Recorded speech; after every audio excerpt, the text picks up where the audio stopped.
Welcome to 775 Alive. It's a podcast looking at world, national, local, and state affairs from the perspective of rural Nevada. I'm Scott Gaborski. And I'm Crystal Newton.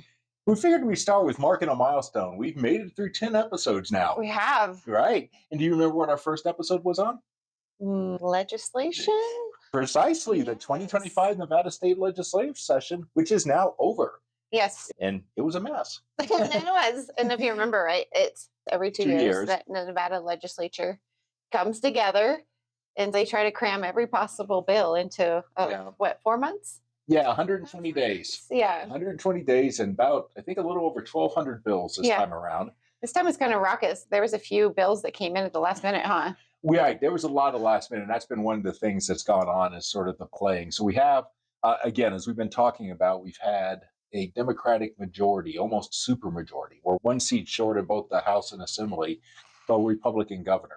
And the playbook this time is really they spent pretty much, the legislative session started in February. It was really almost at the beginning of April before they really started doing stuff. Yeah. Right. I mean, it was a long time, and a lot of the governor's bills didn't get their first hearing almost to the end of April. And then we had a lot of late night sessions. I mean, we had people testifying. I work with a conservative stakeholders group. We had people testifying at like 11:30 on Saturday night. It was just insane trying to get everything done. And unexpectedly, the governor vetoes 87 bills, right? Breaking his own record of 76 last session. How many bills were actually put through to give us? Oh, the past? Yeah. I'd have to look that up, but it was 280 something. 200 bills? Yeah, and then you got to remember, a lot of Who's got the time to read all that? Well, a lot of those bills, a lot of that's pro forma stuff that deals with the budget, where there's a number, but there's not a huge debate. I feel lightheaded just thinking about that. Oh yeah, no, it's a very cumbersome process. But I thought we'd spend some time doing a legislative wrap up. We talked a lot about the legislature, but I think one thing that might be interesting in talking a little about is governors. Yeah. Because they're all over the place, right? So we're looking at the upcoming 2028 presidential election. Who are we talking about, right? On the Democratic side, we're talking about Gavin Newsom, governor of California, Pritzker, governor of Illinois, Whitmer, governor of Michigan, Hochul, governor of New York. On the Republican side, we have DeSantis, governor of Florida. Well, these governors, they're a fascinating group because a lot of times you hear about senators and House of Representatives and you hear about the president, and you have this group of 50 people who perceivably under the 10th Amendment have enormous amounts of power to create their own little democracy and try things out. And you don't really hear a lot about them. You've been looking closely at what types of people are getting elected to the U.S. president. And more and more recently, it's governors that are winding up becoming president. Yeah, and one of the things that got me into that, can I tell my drunk Aussie story? Of course. No offense to our Australian friends. Who doesn't have a drunk Aussie story? So this was around 2005. I hope there's a kangaroo in this story. No kangaroo. No kangaroo. Okay. So 2005, I'm in London, taking a break from my research I was doing over in France. And on Saturday morning, I go out and see the changing of the horse guard at Buckingham Palace. As one does. Yeah. So anyway, I'm walking down there. It's supposed to be about 9:30 on a Saturday morning going to it. And this guy came up to me and was basically looking for St. James Place, which was where I was heading, because that's where the horse guard was. We got talking because we were walking together down the street, and he got on, like a lot of non-Americans at that time were in the Iraq War, and George W. Bush was not popular. And he asked me, he said, what were you Americans thinking of electing a governor president? Oh. Don't all your presidents come out of the Senate? Isn't he like the first one to governor? I'm thinking about it, and it's like, that's not even close. And in fact, most of the presidents, at least since the 1890s, have been governors. Yeah. Right? It's an astounding thing. But even if we go from, of course, Reagan was governor of California, Jimmy Carter was governor of Georgia, Bill Clinton was governor of Arkansas, right? I mean, there's this a range of governors going all the way back to McKinley and Taft and both Roosevelts have been governors of states. So it's a pretty extensive list of governors. And I think the question it brings up, and again, going back to the 2026 election, everybody's talking about governors on the slate. Yes. Right? And who's coming up? And it's an interesting thing to think about is why are governors now seen as primary recruiting grounds for the presidency. Yeah, I think we mix it up a little bit as people. I know from the Civil War to McKinley, we had 5 presidents that fought in the Civil Who are War. veterans? And then in the first part of the 20th century, we had a little bit more House and Senate. And then it's really been focused on governor since then. A primary difference between a senator and a governor.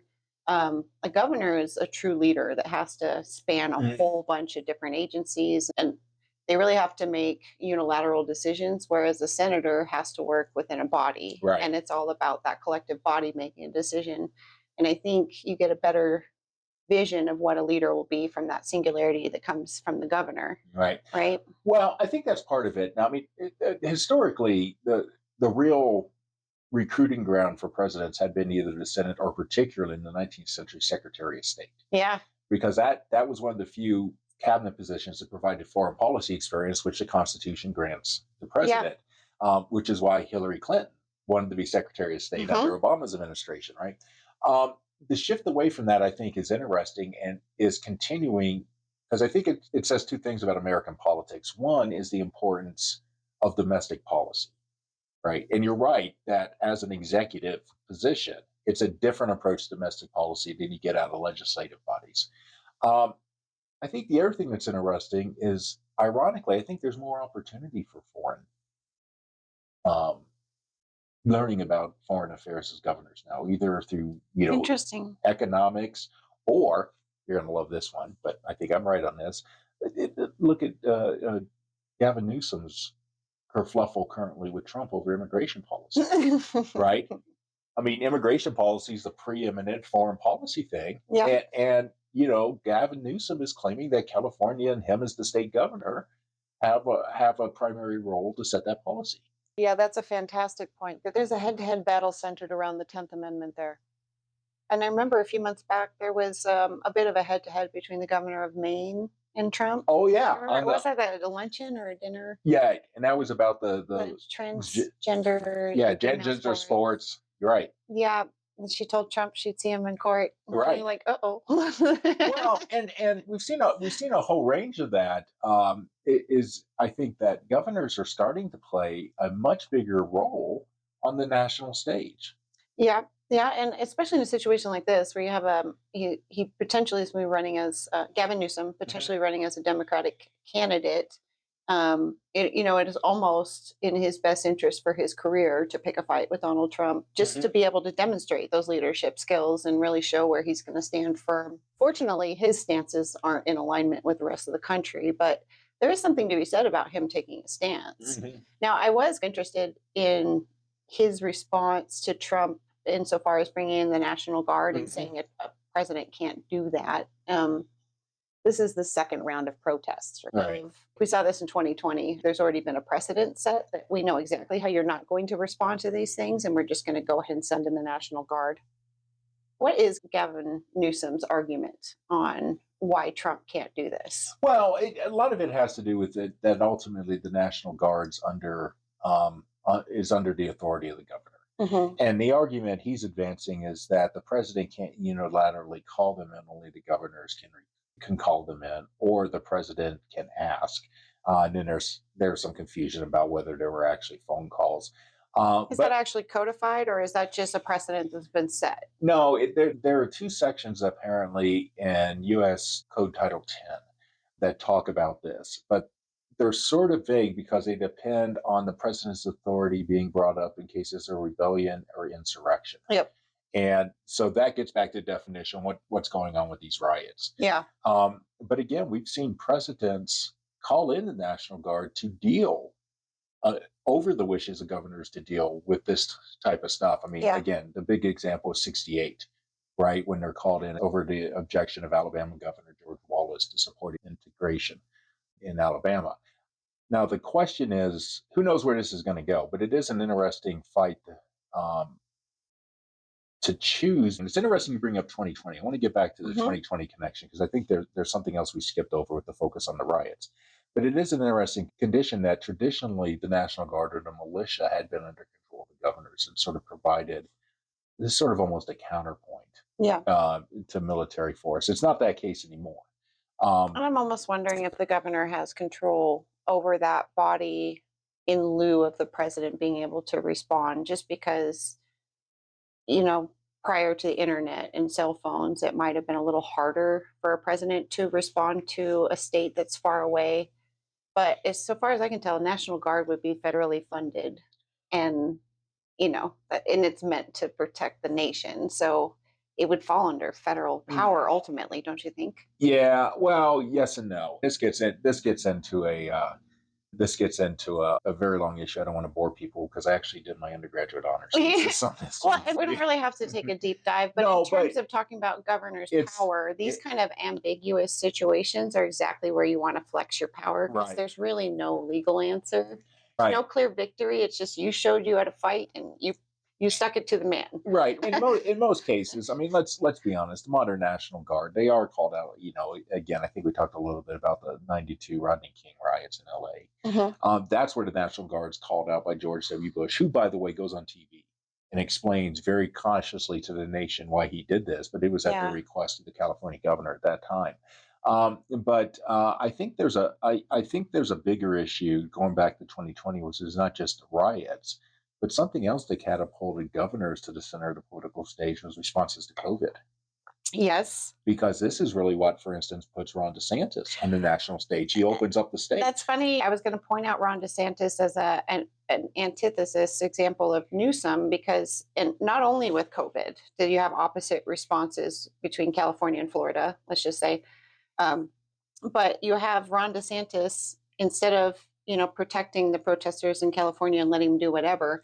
You have Ron DeSantis's group saying we're tolerating absolutely nothing, up to the point of saying if you surround a car, they can run you over. Right. I mean, it's pretty stern language, but you might be seeing the opposite in Ron DeSantis trying to show the flex in the opposite way of that leadership. Right. But you're right, that happened in COVID as well. He was the first to open, and California was the last to Right. open, pretty much. Well, and you also had, and it's funny you use the word antithesis because I think that that's exactly the word, because they had that debate Yeah. in late 2023 about Newsom versus DeSantis.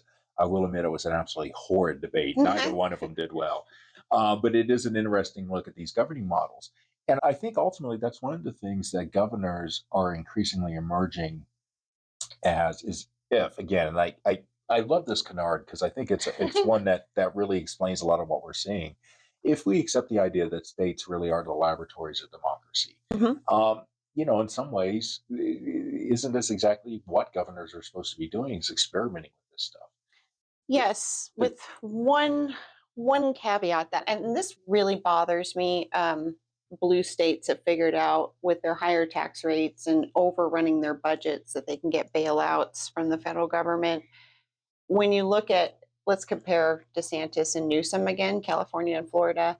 California, because of their laboratory of democracy choice to let this thing run rampant, is costing our nation way more money than, say, Florida's experiment with being extra rigid with their laws and really being strict about enforcement. At the end of the day, the U.S. taxpayer is going to pay a lot more money to California for them to experiment than they do to Florida.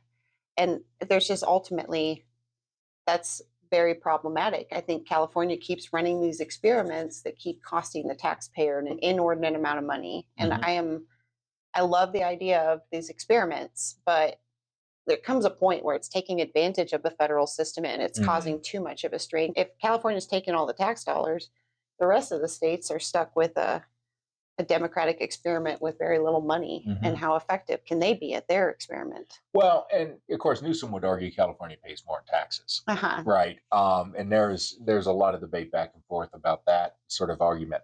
But another example of that is the question of SALT that we're seeing with the big beautiful bill, the SALT state and local deduction. tax, right? Should people in high tax states be able to deduct their local taxes from their federal return? Yeah. And Big sticking point with the big beautiful bill, because they wanted to go from $10,000 federal deduction up to $40,000, and essentially that's people in California not sending in federal tax dollars. We're already subsidizing these states, right? And so people are really up in arms over that SALT tax for that reason.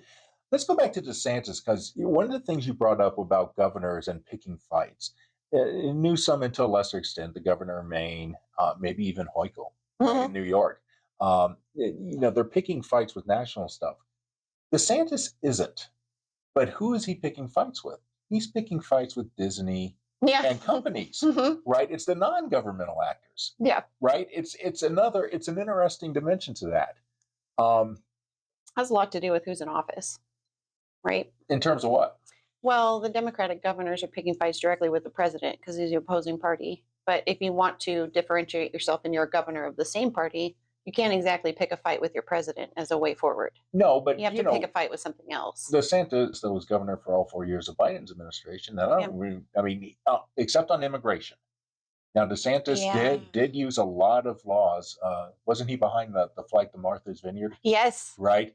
But outside of that, increased harbor patrols, tightening up access points through Florida's harbors. Which again, this is something that although immigration is clearly in the Constitution, something that's under the federal government's purview, there is an interesting dimension where, I think what DeSantis showed, there's a lot of states can do to actually enforce these policies. Yeah. That the federal government, is the federal government going to come in? No, don't inspect ships coming into your harbor. That's just it's an interesting dimension, but I don't think DeSantis was as blatant and challenging the Biden administration as Newsom was. Well, and again, how much is the federal government spending on these demonstrations? Because now that you're talking about it, I throw Texas in that mix too. Texas was pretty Okay. antagonistic about the immigration thing with the Biden administration as well. Right. Yeah. But at the end of the day, how much did that cost the taxpayer? Well, probably. So I was just saying, I'm looking at those blue states as when they do their experimenting, it costs us all a lot of money. And Right. when we do our experimenting, it doesn't seem to cost that much. Right. Well, that could be, although, Like- there was a lot of criticism in Texas about Abbott's efforts to sue the Biden administration over Yeah. immigration policy. But again, comparatively, that's a relatively minor issue. But I find that absolutely interesting when we're talking about some of this stuff. And coming back here to the case with Nevada, Yeah, Let's- can we talk about Lombardo? yeah, let's go ahead and talk about Lombardo because Okay. I think he's interesting in comparison. He is. He's going to be up for election next year. All right. So he's got a law enforcement background. Yeah. He was out of Clark County. He was both a sheriff and a police chief at the same time, one of 3 places in the country, which makes him very special. Mhm. And speaking of, while we're talking about governors and their power, someone that's both a sheriff and a police chief at the same time, that's an enormous amount of power. And he was able to be diplomatic enough with the people in the state of Nevada to get elected governor. All right. So a strong proof of leadership there. But what's unique about him, and this is true of all law enforcement, they like to be observers. He doesn't like to be center stage. And then I randomly ask people throughout Nevada who our governor is. Unfortunately, a lot of people cannot name him. He's in a tough spot. Right. Oh, The definitely. one thing, Yeah. he's pretty much lame duck because he has to.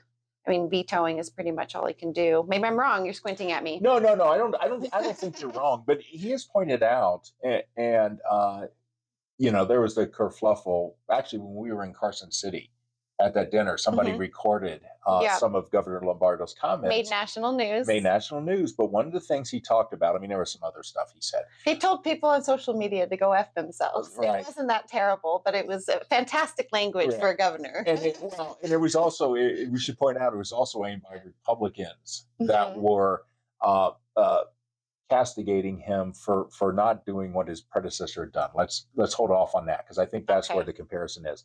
But one of the things Lombardo said about these vetoes is that, look, And it was a private dinner, I should say. yeah, it was a private dinner, but anyway, the thing he said about the vetoes is that the fact that he had to veto these bills is actually an example of bad government. Yeah. Right. That we have we're close to being a one-party state, and all these bills are getting passed with a basically party line votes. Yeah. And he's like, we can't do this. Yeah. Right. Yeah, and that's something I brought up emphatically in the swing state episode. Nevada is a swing state, which means it could go Democrat or Republican. But in reality, every state should be a swing state. Democracy operates best when you have a basic 50-50 split. That means that both sides have to work with each other. Both sides get something out of every deal. And if you don't have that situation, even if you pass a bunch of stuff, there's a good chance that the next time the opposing party gets in office, they're going to repeal it or undo it. Right. So the only you really should be operating together and working together. But the Nevada legislature, being as it is, Democrats really don't have to work with Republicans, and that's really unfortunate for the state in general. Right. And I want to point out there's also something else with Lombardo's actions that I think is vitally important that can tie it back in. It's his relationship with rural Nevada. Yeah. Because in many ways, it was the rural counties who got him elected. Yes. Right. He lost. He actually did better than expected in Vegas, but did worse than expected in Washoe. Yeah. Right. So it was really the votes out here in the rural communities, which was interesting because initially Lombardo was not really popular in the rurals. I remember during the primary contest, one of the first visits he made up here to Elko, I was talking with him. This was right after they had a debate down in Vegas back in this would have been 2022. And he made some comments about how Northern Nevada is not really using water efficiently. Right. And, I was talking to him. We don't need to get into details, but I was like, that's Them's fighting words. Them fighting words, right? Like they say, whiskey's for drinking, water's for fighting, right? When he came back here again in October to kick off sort of the final stage of his campaign, he could talk about that issue in a totally different way, where what his opinion was much clearer. Yeah. I think Governor Lombardo came out to the rurals and actually listened. Yeah. Let's compare that with his predecessor and who he ran against in 2022, who was Steve Sisolak, who famously said when he was running for office in 2018, he really didn't need the rural vote. There wasn't enough of us. Yeah. And in fact, didn't make a lot of visits to the rurals. He never came to Elko. I don't think he ever went to Humboldt. I still don't understand where Sisolak came from. I was in Vegas in 16 and 17, and he was the head of the Clark County Commission. And Right. I'd go to all the commission meetings because the industry I was working in was passing tons of laws and regulations. So I had to keep up on everything. And I remember he never really said much, and he was quiet for most of the meetings. And then one of my business partners was like, "Hey, he's going to be the next governor." And I'm like, like, and he's like, "No, he's going to be the next governor." I'm like, "What?" And then next thing I know, he was our next governor. Right. I'm like, what just happened? It was kind of a chilling. I'm getting a little chill now. I'm like, how do these things, where did he come from? Oh, but anyways, Nevada rejected him ultimately. Well, but let's break a couple things down here, because I think this is interesting. One, he was tied into the Harry Reid political machine. That explains a lot. That was part of it. But Sisolak, didn't like the rurals. In 2022, he got punished for it, I think, in a very real way. And I think it was a lesson, ironically, that other Democratic politicians have learned, because I've noticed that Cortez Masto, who, of course, was running for Senate in 2022, and Jackie Rosen both have dumped far more attention into the rurals. Yep. They learned the lesson you couldn't ignore the rurals, which, frankly, is probably a good thing. Mm-hmm. But the other thing is that Sisolak, very much like this DeSantis-Newsom debate, Sisolak locked down Nevada. Yes. Right. Yes, he did. And then used those emergency powers to introduce a lot of laws, including universal mail ballots, which are greatly detested up here. Yeah. Right. And like in the primary campaign, I was looking at the Elko County numbers. Less than a quarter of these either got turned back in or surrendered. So 3/4 of these they mailed out just were waste. They were like junk mail. Right. Yeah. And not to mention the concerns about election integrity. And a lot of the people that are mad at Lombardo are actually mad, well, why doesn't he just declare an emergency and go ahead and get rid of the mail balloting if Sisolak declared an emergency? Well, Sisolak just didn't declare an emergency about elections. He declared an emergency based on COVID and then used that power. Yeah. Right.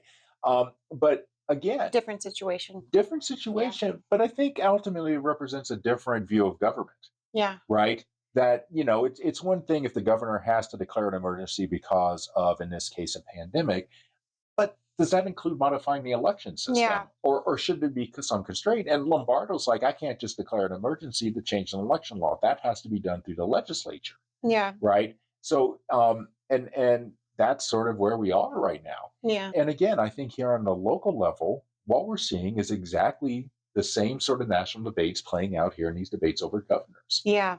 And, it is funny how that mail-in ballot is seen so differently by each side. I grew up in Western Washington, and I was maybe 7 or 8, like just getting to look around and understanding the world a little bit. And that's when they introduced mail-in voting. And I had literally never seen in-person voting my entire life. Okay. So Washington State was one of the first to do mail-in voting.